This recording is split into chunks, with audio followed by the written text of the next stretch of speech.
Hi there, my name is Tom Hitchcock and welcome to my YouTube channel. My idea is so simple, it's really a platform for people to share their story with whoever wants to listen, basically.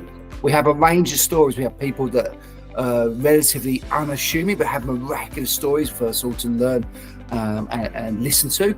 There's people in society that we cannot get in front of, they have a high station, and we are able to speak with them and get that story shared with us all. So please subscribe below so you don't miss out on any of these interviews that we do, and enjoy.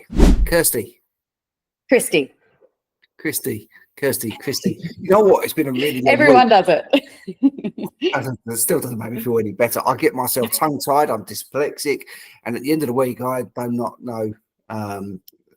Half a mile, I'm lost. So it doesn't bother me. It's all good. No stuff. Anyway, should we start again? Actually, Kristy. Hello, Tom. How are you? I'm really great. How are you doing? Good, thank you. Now, I'm aware that you've just come back from a holiday, so you're looking quite refreshed, in all fairness. So refreshed, yes. That's it. Hopefully we maintain that glow for a while, the holiday glow. So, I hope so.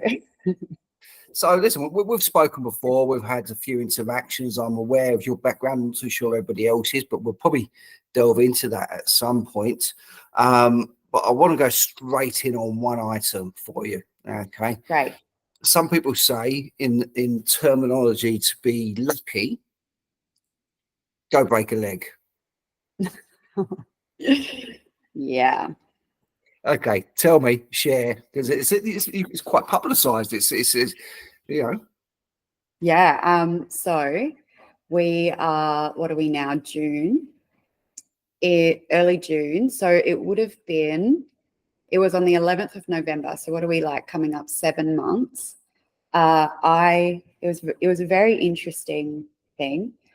I was literally in the start of my fight camp for MMA. I was about to come back into the ring. For those who don't know, I've pro MMA fighter, and I've had a bunch of, COVID and all these things and time off and, time spent in other places. And I was like, right, I'm ready to go again. I'm back on track. The oldest I've ever been, but feeling the best I've ever been, the most technical, strong, fit, all the things. And so I was supposed to compete on the 30th of December here in Bali. And I went to a Jujitsu tournament that day and ended up in an ambulance, rushed to hospital for emergency surgery because my leg literally snapped in half. I literally broke a leg, snapped in half. It was on a right ankle, not the way a leg should be. So that is been huge, and what I have been dealing with and working through for the last 7 months. A broken leg, broken bones. Don't recommend breaking a leg. I don't know why they say that. I know it's very much tongue in cheek, and I'd hate to be the person that wished that to you before you went off to Jujitsu, and then it happened. I'm so glad. Yeah, no one actually said that, so that's good. Okay. Most importantly, how is your leg and how are you now? My leg is doing pretty good. I would say I'm at 60%. I think if I was just like an everyday normal human being, just going to walk and like walking around and just living life, then I would probably be 100, because, but like when you're an athlete, I think I'd say I'm at about 60 physically. Just started actually while we were away doing a bit of pool rehab and doing some more like dynamic jumping stuff in the pool. So there's still quite a lot of a way to go with the strength, getting all those muscle fibers firing properly again, and getting back to 100 still a while away. Mentally and emotionally, it's been an absolute roller coaster. I think now I'm pretty good. I've definitely gone through many interesting waves throughout the process. I think at first I actually dealt with it very well. I went into a state of acceptance pretty quickly, and I was like, this sucks. I'm sad, but it is what it is. Like, this is what I have to do. And I think I actually held a lot of expectations for myself at a specific mark. So I had this just idea in my mind that at 6 months, I'm going to be good. You know, I'm going to be like 90%, getting back into everything. And the 6-month mark happened, and I was like, yeah, I'm nowhere near that. And then so, yeah, it was interesting. You go through anger and disappointment and failure and, you know, identity crisis and all the things. But I think like I'm pretty good. But you definitely, there's those moments that still roller coaster around, which is part of the process. And the trauma, actually, I was in the jiu-jitsu room this morning, and I've just been drilling with my partner because he can take care of me very, very well. Very grateful for him. And yeah, I had like a little role with him, a little competitive role, but you know, again, he's taking really good care of me. And then everyone else was rolling, and I sat on the side, and I was like, oh, I got to get out of here. Like, I'm feeling this. There's still that PTSD of, you know, watching other people. I'm just like, oh my God, are people going to like break their legs any moment now? So yeah, still dealing with some trauma for sure. It's interesting. So thanks for sharing with that. So there's the element of the pressure that you put on yourself, Yes. which essentially is self-sabotaging. Okay, if there's an outcome that you're after, there's you know, your own mental well-being is up there with your physical, obviously. And so there's lessons to be learned about how you held yourself accountable and how healthy that was. Yes. For sure. And I do find it interesting. So, as you know, I was a boxer, so I had my first asthma attack inside the ring when I was fighting. Wow. Had the headgear on, which I'm not a big fan of, but obviously you got the headgear on, you got your mouth guard. I didn't know what was going on.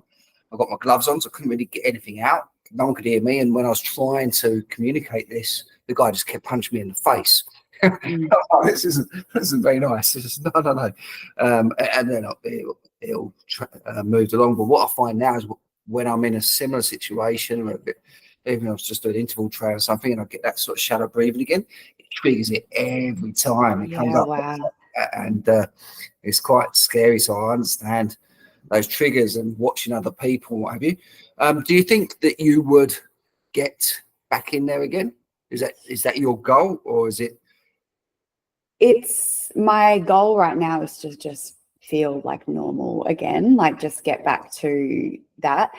Again, I think it's a bit of a roller coaster. There's days where I'm like, even watching other people sparring, I'm like, oh, I really miss this. I really want to do this again. I feel, you know, those itchy knuckles that everyone talks about. Like I want to be doing this too. And then, you know, I'll be like, I can't even bounce on my toes. So, you know, it's such a long way away. And you go through phases like, am I ever going to be able to do this again? I don't know. You know, you're just kind of riding in the moment on the process. And then, yeah, then there's those times where honestly, I think like, is it worth it? You know, I was talking to a guy in the jiu-jitsu room the other day who was there, and, you know, he was even like, I had to compete after that. And like, I just, you know, I think it was a traumatic experience for so many people. It was a real shock for everyone. And he even said, he's like, I don't think I'm ever going to compete anymore after seeing that, you know, like is it worth it? You know, I've got a life to live. I don't know if I want to be dealing with those sort of things. And so it's interesting for me because martial arts was my life. It was my career. It was everything. And I still feel like there is so much untapped potential there that I haven't been able to express and experience.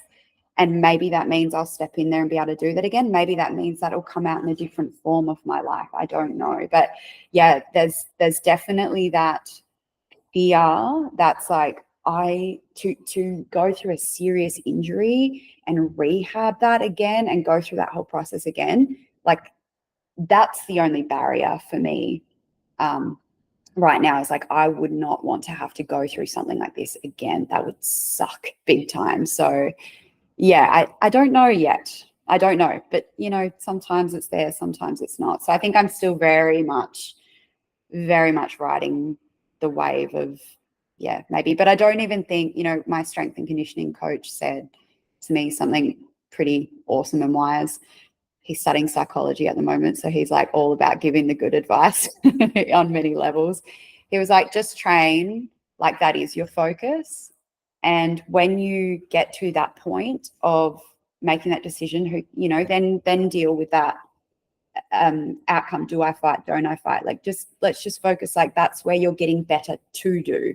And then you can choose at the end of the day. And so, yeah, I think I'm still on the rehab process like I'm going to, but I don't know. It's interesting. So I agree exactly with what he's saying, because obviously that's the physical milestones that you want to hit, but you don't know until you're there. Down what's playing on your mind is what I call a what if. Okay, and then what if so it creates an anxiety.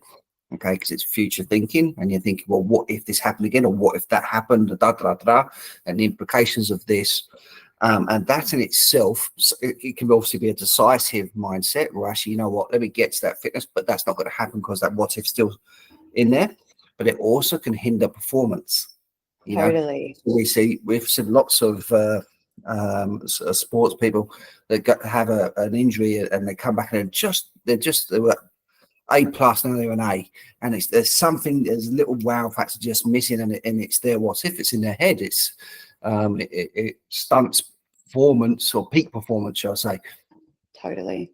Yeah, because it's just that little thing that's just kind of in the back of your mind that creeps up, which I think, again, it's going to be a time thing, like time and test, and, you know, it's like if you fall off the horse, get back on it again kind of thing. And yeah, I think over time you learn to trust yourself and your body and everything again, but I'm just like not at that level to even push to those limits yet. So yeah, the what if isn't stopping me, but I definitely am aware when it's there, and I'm like, oof, like that's, you know, it's just interesting because when I was younger, I guess I've done a lot of healing on my own journey as well. So when I was younger, like martial arts was everything to me. It was everything. It's all that mattered in my life was that. And I see this with a lot of fighters, and maybe you've experienced it too, being in that realm.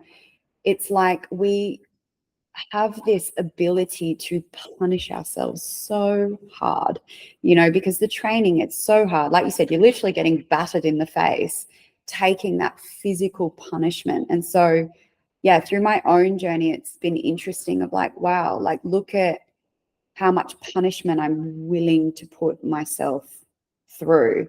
And that's been a real interesting piece to explore and like heal. Like, why do I believe on some conscious, subconscious, past life, who knows, level that like life has to be this painful and this much of a struggle and this hard and this much punishment? And I think there's a lot of fighters have that struggle story, you know, it's almost imprinted into the psychology of the whole fight realm, is like, you know, that struggle hard for victory kind of thing. And yeah, I think I've really been able to let that go so much internally and not have that as a blocker or part of my story anymore. And so I think that opens up, not that it makes the training any like less physically abusive, but you're not holding on to that, like, yeah, that struggle inside of yourself anymore. So I think I'm not willing as much to put myself in harm's way as I once was when I was younger, because I think, you know, really on a deep consciousness level that needed to be healing, I believed I deserved punishment. And I don't hold that now. Okay, well, so there's a few things that we can go off to, and I want to pick on the age differences at some point. Something you don't speak to a lady about is their age, but I will come back. Yeah, sure. But it's interesting what you mentioned about the fighter's mindset and the punishment and what have you, because it's there. I see this, and I suppose in retrospect, I can resonate with it in some respect. But I have also seen people do very well where they've re-engineered that and have realised that the commonality which maybe you and I and other people have within those circles is we like our extremes. We want to know how far we can go in anything. You know, if I'm going to learn how to cook something, I want to cook the best dinner possible, and I want to show off. And yeah. I was just sitting out a MasterChef. Let me see if I can do that. No, I can't. But I love that. You know, and it's just indicative of a personality trait to push a boundary. Now, you can't have extremities with comfort. Okay, so No. you're going to go to the gym and you're not going to ache. Then you're not going to improve. You're not going to develop. You're not going to hit those boundaries. Obviously, the whole point of the training is that you're pushing those boundaries. It crosses that barrier into pain, and quite a lot of pain and constant. And once you've gone for that experience, you've got to do it again the following day. And what am I doing to myself? But that's you expanding, building up your portfolio. So I think we're probably a little bit overcritical to ourselves if we're saying, is there something there there may be as well that's causing me to punish myself and I deserve this, or something's happened. However we try to rationalize it, but in fairness, we can actually give ourselves a pat on the back. And you know what? I'm doing something that most people will not do repeatedly. Totally. And I'm so proud of myself for doing that. Absolutely. And I think the difference is now that I've, discovered that, I guess, underlying piece, even though I've been dealing, obviously with the leg break and everything, I am so much kinder to myself when I train now. Even there isn't that harsh, self-critical, punishing type of attitude. It's like a yes I can. Look how well you did. It's that self-cheerleading, self-encouragement that is present now because of working through those, darker kind of shadowy pieces, which is great. So it opens up for a lot of freedom and the challenging, like you said, that extreme, I want to challenge myself. I want to push myself. I want to see, and that's, I guess, what I said before, there's potential there that I haven't hit yet. And I want to know what's possible kind of thing. It's a complete different energy to this, the harshness that I guess once I was subconsciously driven towards it from, which I think allows peak performance when you're not being driven from a lack, I guess, a lack mentality. It's an abundance mentality. Well, the other mentality is an adrenaline infused one. So numb things down, you're willing to sacrifice about a second thought, and it just happens. You come out the other side. Oh, okay, it wasn't so bad. Let's do it again. Yes, totally.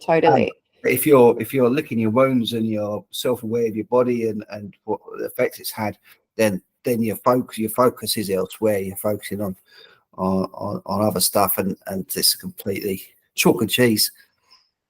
It's an interesting journey, that's for sure. And yeah, like especially with the injury, I'm a very self-aware human, and physically self-aware because I've done a lot of study with the Czech Institute and learned about the bodies and all the intricacies and things like that. And so I think I'm helps people rehab. So there's this self-awareness of physical stuff as well. And I see where that helps and where that hinders.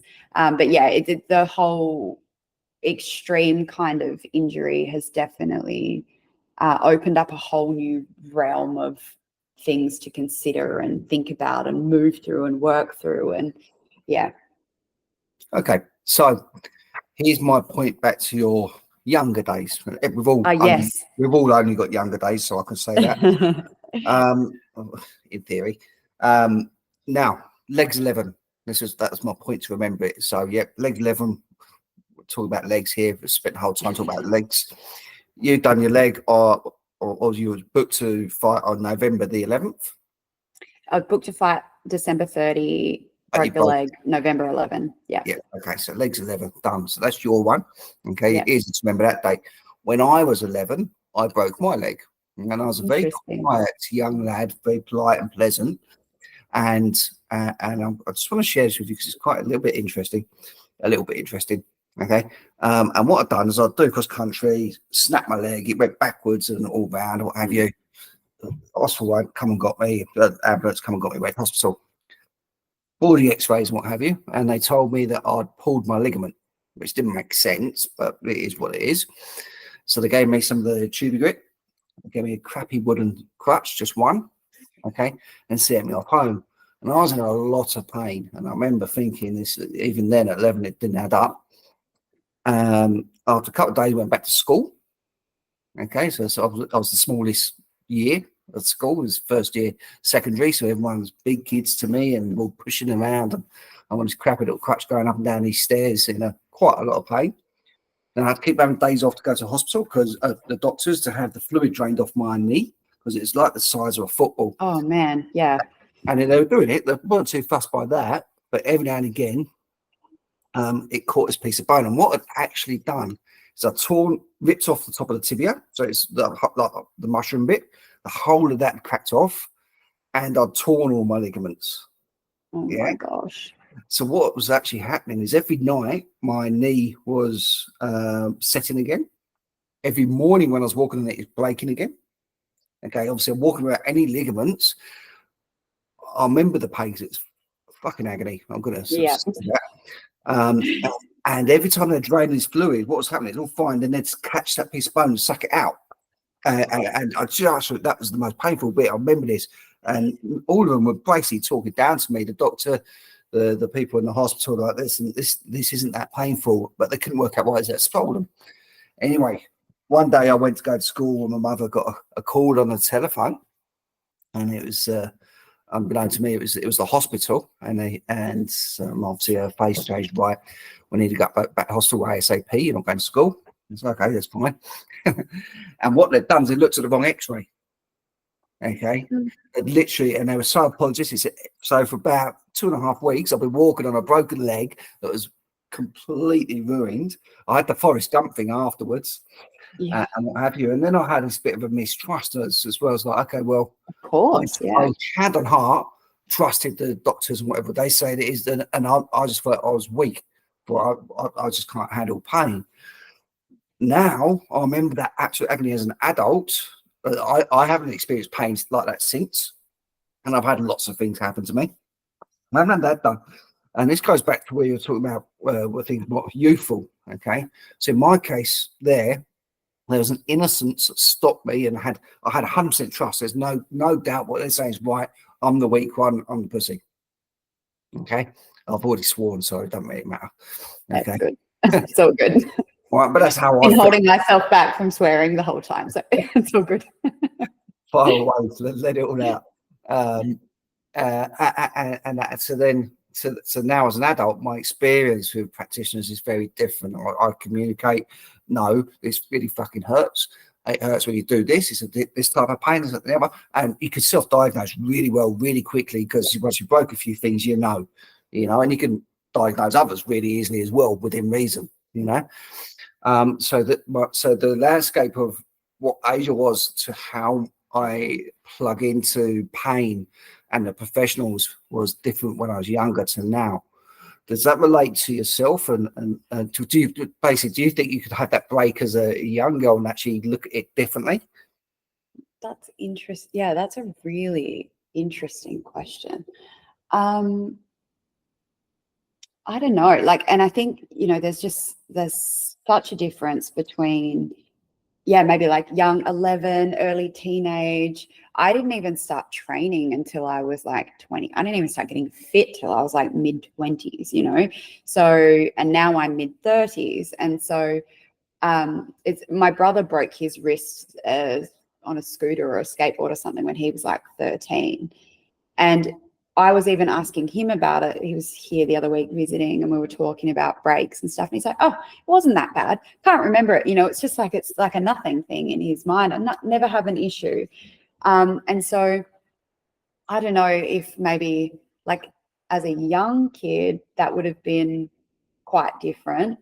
But then at like 25, I'm really not sure. That's a very interesting one. But I feel like I could push myself through so much more pain. Like I've got a pretty I like to think I've got a pretty damn high pain tolerance.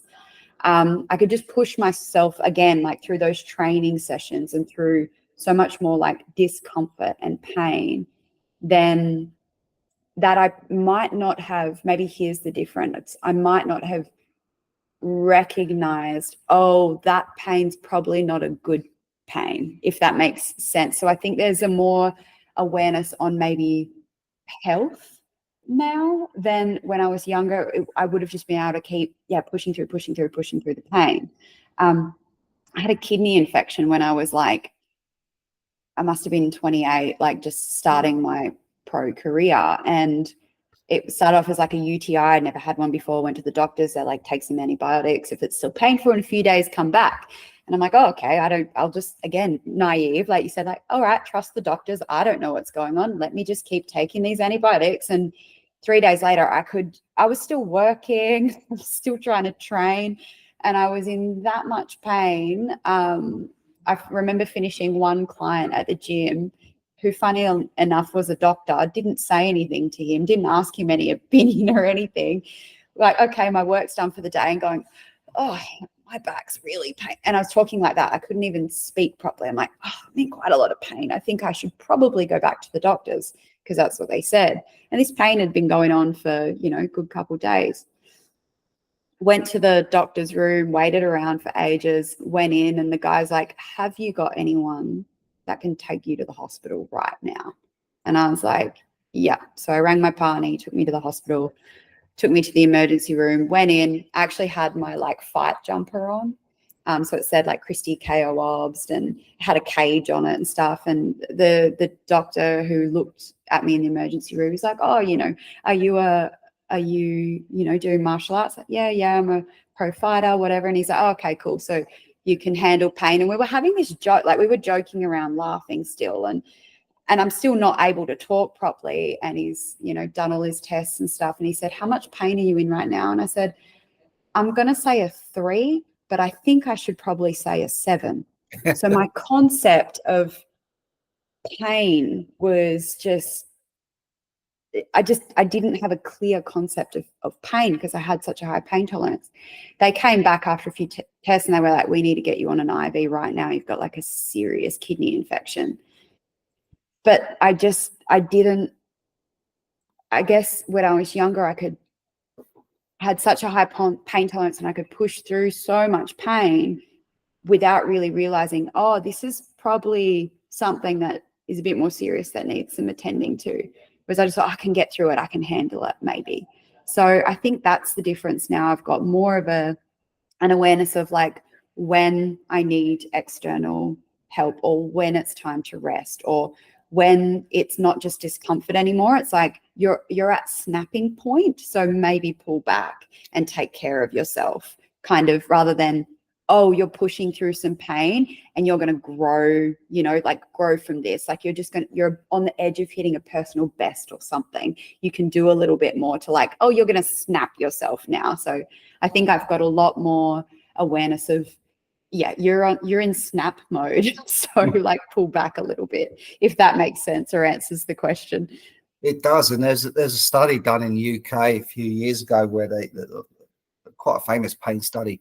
They focused on the genders and that, but the core points of it, which came out, is the rationalization of pain is actually what makes it palatable. So you burn your hand, you put it on your iron or in a fire or something stupid like that. Yeah, it's going to hurt, it's going to blister, it's going to do whatever it does. But if you know what you've done and you know the healing process and you do what you need to do, then it hurts less. Whereas if you don't know what something is and what have you, then and you can't make sense of it, then the worry elevates it as well. That's amazing that you said that, because there was a point where I was like, I want to watch the footage of me breaking my leg. And it was interesting listening to everyone else's opinions about it, because they're like, no, don't. If you watch that, you'll never be able to come back. You'll just be thinking about it and you'll manifest it and blah, blah, blah, blah, blah, all these things. And so for a while I was like, oh, maybe I shouldn't watch it. The moment that I watched it, it was like all the thoughts and the worries just went out of my head. And I started going down rabbit holes of surgeries on YouTube, and I wanted to watch and I wanted to understand, like, how have they fixed my leg? What happens? What is the process of this? What is the healing process? How does it all work? And the more I actually looked into the process and the healing, and like, it's just been so much better.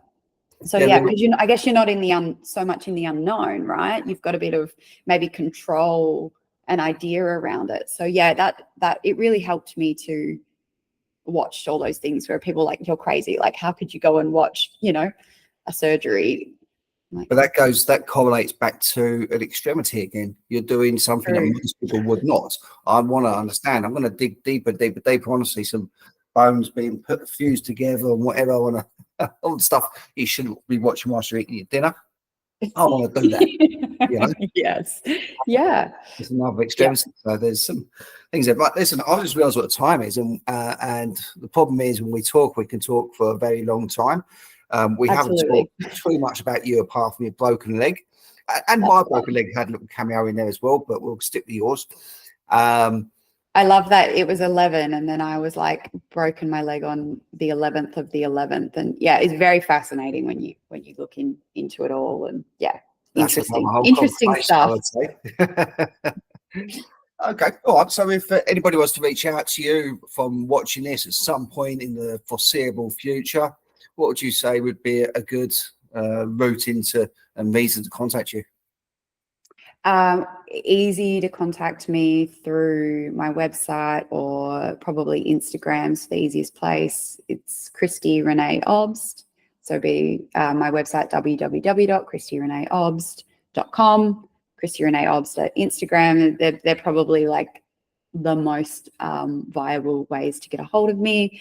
It's for anything like deep healing and mindset work.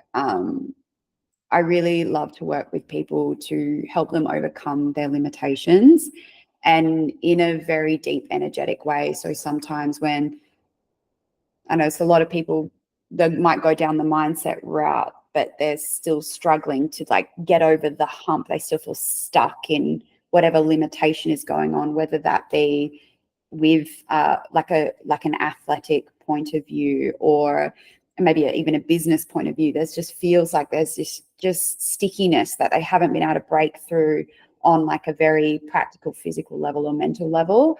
Really working with people on a very deep consciousness level to look at the energy behind what's potentially been in the way of them able to make those moves forward, and to really just clear those limitations. So anything like that is why people would want to reach out to me, and they're the ways that they can get in contact. I would say that given the topic of conversation, the experience that you just had and still having, you'll probably be a very good person to reach out to yourself. Yes, I honestly, the amount of comments that I got from people that were like, I am so inspired and impressed with how you were navigating this and how you were dealing with this. And if this was me, I'd be, here, and here. And you're dealing with it with so much grace, and, just all the roller coaster of it all and everything. And I was like, this is down to the 10 years of, my own inner work that I've done, the mindset work, the emotional work, the energetic work. And I definitely reached out to all my people during those times for support as well. And, this leg break, as much as it's been a really sucky thing for my athletic career, it's brought me so many gifts. And if we talk about that now, then we'll probably be on here for another 3 hours. So we won't, but there is always there's always beauty and a lesson in these